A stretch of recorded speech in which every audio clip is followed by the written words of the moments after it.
Looking back on it now, I would say not a lot, but I think my thoughts would have been much different in October when we started out. And as the months went on, when it became more and more apparent that the whole year was going to be online, back in September, October, I think there was a real thought process that we would be back in the classroom in January. And because I teach very practical courses in the media, that meant that I could teach all the academic stuff online. And then we were thinking about making documentaries and stuff like that in January. And of course, that didn't happen. So in that case, in January, that's when the disruption started. That suddenly teams couldn't go out and interview people for television documentaries. No one could make a radio show. So in that sense, there was a lot of disruption. But I think there was less disruption than if it was maybe 6 or 7 years ago, thanks to the likes of Zoom and lots of other technology, which meant that my students in particular who are doing radio and film, documentary film, could record on their own.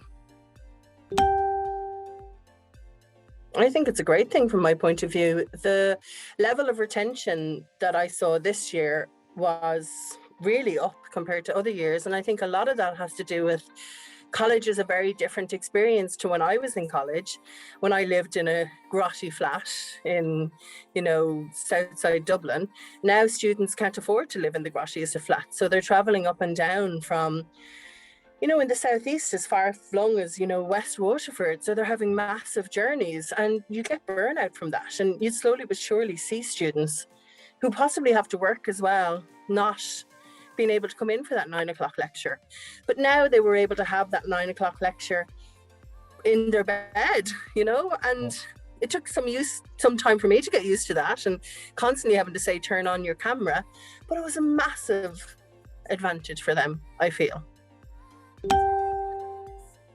Totally. And I do think that students, for both the student experience and, it's hard as a lecturer to teach editing, for example, online. Like, it's easy to make those videos, like I said, and to be available. But it doesn't compare to sitting down beside them and saying, no, hit Alt F4, being physically there. So I do think it needs to be blended, that students will need to be in a couple of days a week. But if that was like a Monday or a Friday for them, or Monday, Thursday, Friday, and they knew that 2 days they didn't have to travel, I think that would be a massive advantage. I don't know, because I've done a year of it now. Like, I remember at the very start, I spent my time asking students to turn on their cameras. But that was more for me, because it's really weird to suddenly go from a lecture experience to sitting talking to yourself and not really knowing if anyone is listening. So I think I maybe have a little bit of Stockholm syndrome. Maybe I'll find it really weird to be in a lecture hall with lots of people in October 2021. I suppose it all happened very quickly, and in the UK it wasn't like taken as seriously really as it was in Ireland at the time. Like, I remember all of my friends, who were studying in, say, Dublin, Cork, Limerick or whatever, all traveling home, and Ireland had went into full lockdown. Remember, like, the 2 weeks to flatten the curve and all that, like a good week and a bit before the UK did. So I remember at the time, like, I was on the phone to my parents and we were thinking, should I come back? Will I book a flight? What's the story? And all my friends were telling me, Meg, like, you need to come home, this is serious. Because in the UK, even in the news in the UK at the time, it wasn't being portrayed as like serious as it was in the Irish news. So I made the decision then a couple of days later to come home, thinking I'd only be home for about 2 weeks. And of course I was home then for the rest of the year.